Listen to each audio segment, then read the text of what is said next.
सभी देशवासियों से, सभी भक्तों से जय श्री कृष्णा, राधे राधे, राधे राधे। तो आइए हम आप सभी के बीच उपस्थित हुए हैं शिव चर्चा के ऊपर। आज ये वीडियो बनाया जा रहा है शिव चर्चा कैसे करना चाहिए, जो कि हमारे हरिंद्रानंद साहब जी ने 3 सूत्रों के माध्यम से उस परमपिता परमात्मा को भजने के लिए जो नियम बनाया है, तो आइए वो नियम क्या है हम उसको जानते हुए समझते हुए आगे चलने का कोशिश करेंगे। तो आइए अब हम बिना देर किए हुए शिव चर्चा को शुरू करने का कोशिश करेंगे।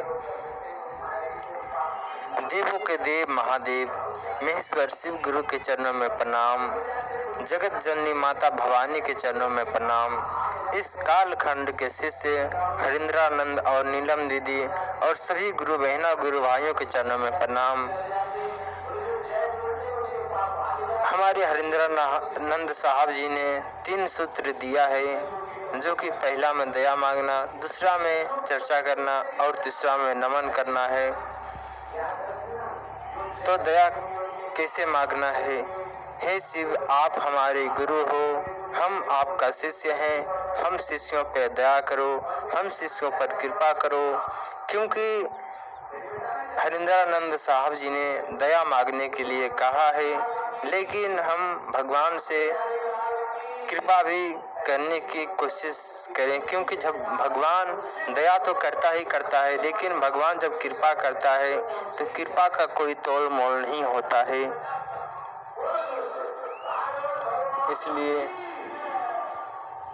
हमें बड़े ही सोच समझकर अपने इस मानव जीवन को, जिंदगी को आगे ले चलना चाहिए। और जो दूसरा में कहा है कि चर्चा करना है, तो चर्चा हमें भगवान की करनी चाहिए। भगवान की चर्चा में हमें क्या करना चाहिए? शंकर भगवान इस जो मृत्यु लोक में, जो कि कैलाश लोक, हम लोग जानते हैं कि कैलाश पर्वत शिव का लोक है। ये शिव का जो लोक है कैलाश पर्वत है, क्योंकि शिव लोक अलग है और कैलाश, क्योंकि कैलाश लोक इस मृत्यु लोक के अंदर है। कैलाश पर्वत जो है, हमारे जो शंकर भगवान मूल रूप से इस मृत्यु लोक में विराजते हैं, जो कि रुद्र अवतार में विराजते हैं। हमारे जो शंकर भगवान, वही हम परमपिता परमात्मा। क्योंकि इस संसार में जो हम लोग जानते हैं कि ब्रह्मा विष्णु महेश, जो कि परमपिता परमात्मा 3 रूपों में इस सृष्टि का संरचना, पालन और संहार का कार्य करता है। क्योंकि जो महाविष्णु है वही सदाशिव है, जो सदाशिव है वही महाविष्णु है। परमात्मा का रूप नाम अलग अलग है, लेकिन अलग नाम अलग रूप रहने से परमात्मा 2 नहीं हो जाता है। क्योंकि नाम रूप अलग अलग है, शक्ति एक ही है। इसलिए परमात्मा का जो आत्मा है वो एक है, शक्ति एक है। परमात्मा में हमें कोई भेद नहीं करना चाहिए, क्योंकि महाविष्णु ही सदाशिव है, वही महाकाल के रूप में है, वही हर के रूप में है, वही हरि के रूप में है, वही राम है, वही कृष्ण है, वही शिव है, वही 33 कोटि देवी देवताओं के रूप में है, इस ब्रह्मांड के कड़कड़ में है। क्योंकि इस ब्रह्मांड के जो कड़कड़ में हमारे प्रभु निवास किए हुए हैं, किस रूप में है? क्योंकि निराकार में जो कहा गया है कि निराकार में कड़कड़ में वास करते हैं, लेकिन साकार रूप में जो हमारे परमपिता परमात्मा साकार रूप में आया था इस धरती पर, ये केवल हमें इस भारत देश में ही जानने को मिलेगा। क्योंकि ये भारत देश सत्य सनातन धर्म देश है, ये सभी देशों का माता है। क्योंकि इसी देश से अलग अलग जो देश नाम प्रसिद्ध हुआ है, आज हम बहुत तरह का देश का नाम सुनते हैं, जानते हैं। इसी देश से अलग अलग देश बने हैं। इसलिए ये भारत देश में आज हमारी ये मानव जीवन है। हमें बड़े ही प्रेम भाव के साथ जिंदगी को जीते हुए, सत्य धर्म क्रम के साथ जिंदगी को जीते हुए हम अपने मानव जीवन को, जिंदगी को जीने का कोशिश करें। और तीसरा में कहा गया है कि नमन करना है। नमन का अर्थ है कि नाम जाप करना है, भगवान का नाम जाप करते रहना है।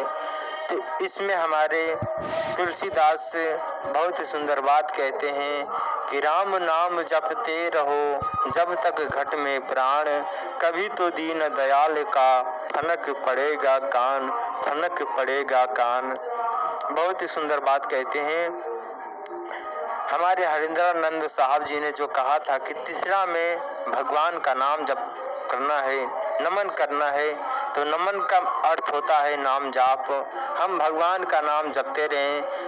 हम राम राम नहीं जप सकते हैं, हम कृष्ण नाम नहीं जप सकते हैं, हम राधा नाम नहीं जप सकते हैं, कोई बात नहीं। हमें जो भी गुरु जीवन में मिला है, क्योंकि इस संसार में अगर किसी भी तरह का गुरु मिलता है वो प्रभु की कृपा से मिलता है, क्योंकि प्रभु कहता है कि जिसकी भावना होई हो जैसी, प्रभु मूरत तूने देखी हो तैसी, प्रभु मूरत तूने देखी हो तैसी।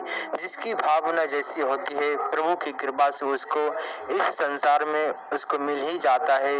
इसलिए प्रभु की कृपा से हमें जो कुछ भी साधना मिला है, जैसा भी गुरु मिला है और जो भी वो गुरु बताया है, हम नियम धर्म के साथ उस कर्तव्य को पालन करते रहें। इसी में हमारा कल्याण है। और हम राम राम नहीं जप सकते हैं तो भगवान जो शंकर का नाम है, जो शंकर भगवान का नाम हमें जपना चाहिए, वह नमः शिवाय से हमें जपना चाहिए। ओम नहीं लगाना चाहिए, क्योंकि ओम लगाने से ये महामंत्र बन जाता है। क्योंकि ओम उच्चारण करने से अगर हम ओम नमः शिवाय करते हैं तो ये महामंत्र हो जाता है। और ओम नमः शिवाय हमें नियम धर्म के साथ जपना चाहिए। अगर हम बिना नहाए धोए किसी भी अवस्था में हैं तो उस अवस्था में हम नमः शिवाय से हम भगवान का नाम जाप करते हुए भगवान को याद करते चलें, भगवान का स्वरूप चिंतन करते चलें, भगवान का हम गुणगान करते चलें। इसी में हमारा कल्याण है। तो आइए हम अपनी वाणी को विराम देते हैं। शिव चर्चा कैसे करना चाहिए आप लोगों ने सुना, इसके लिए धन्यवाद। जय श्री राम, जय श्री राम।